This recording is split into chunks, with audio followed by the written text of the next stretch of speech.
Hi everyone, this is Dr. Lehman with another video on how to operate our courses here at Arkansas State University Mid-South.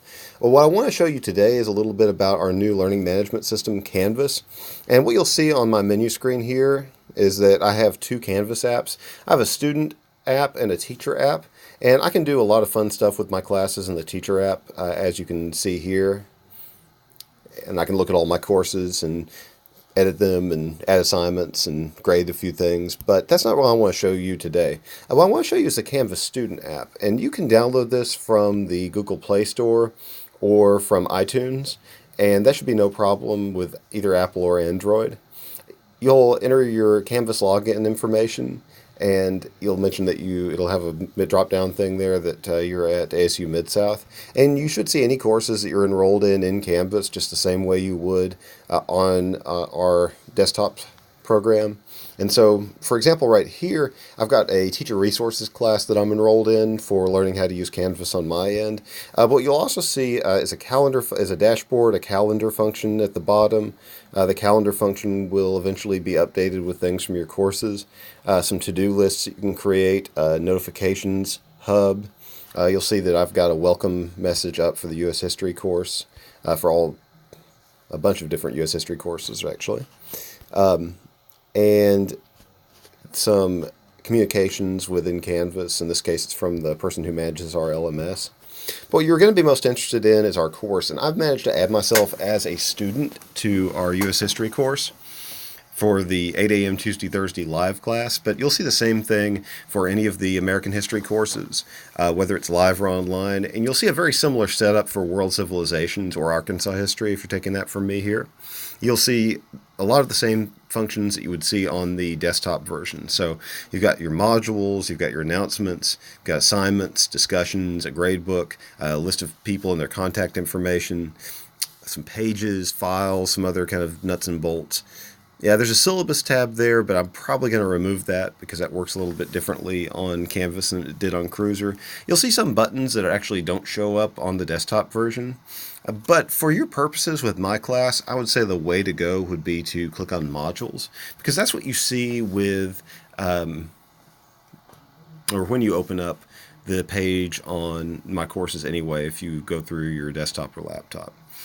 So if you open up modules, you'll see that our first week here is the introduction to the course. That's with the first assignments due on the 22nd. You see with me a list of goals and assignments for the week. And it displays pretty well on the mobile device. You'll see a list of when the different exams are in this course. And the first week, we've got this thing with an introduction message board that I actually give you points for, just to introduce yourself. And you can link directly to the message board there. It gives me an opportunity to reply to the call to introduce yourself. You'll see this first week we also have a unit of assignments on Reconstruction and the Industrial Revolution due. And underneath that, you'll see things like PDF files that you can open in the app or download that are my lecture notes, the things that I would use in class.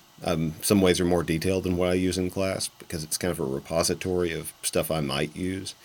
And those files can be a little larger, and they'll take a minute to download and open. And if you're having trouble opening it in the app, you can always download the file onto your mobile device. But you can see me just paging through there. And it looks pretty nice on here. There's also a link to a documentary video on the Homestead strike during the Industrial Revolution in the United States. And if I turn on that... What people think of his methods. He's about one thing. Looks really nice as well. You can even complete assignments on here. You'll see this, for example, is a quiz. It's maybe the best example of something you can do well on here. Where you can link and go to the quiz.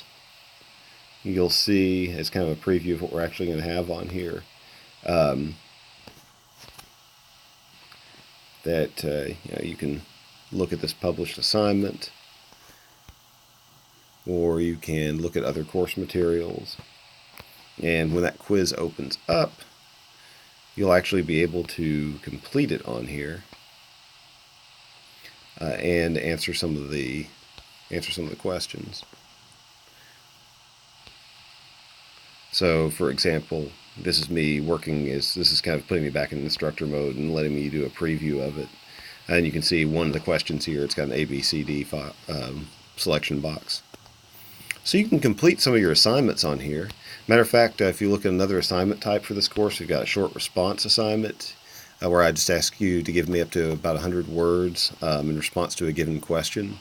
And you see that that's here as well. It's prompting me to look at your submissions from a teacher perspective, but I can go over here to submissions and I can click a button to turn it in. And you see I've given you the option to either add some sort of link to an outside resource through a media upload or a file upload if you want to create something in a Word document, or if you want to record something. Or you can just enter text here, and you can enter, testing.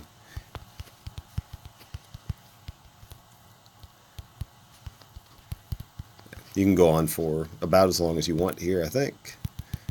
Just going to throw in some text there for the fun of it. And as you can see, like for things that require a shorter response, where I'm asking you for 100 words rather than a longer writing assignment, this may be a way you want to complete this. You can go back and you can review the grades that I've entered.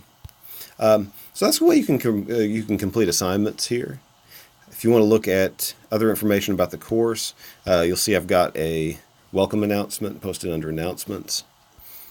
You can look at a list of assignments. It's got many of the assignments posted, even the ones that aren't available yet that you can't submit. They're listed there so you know what's going to come up later in the course.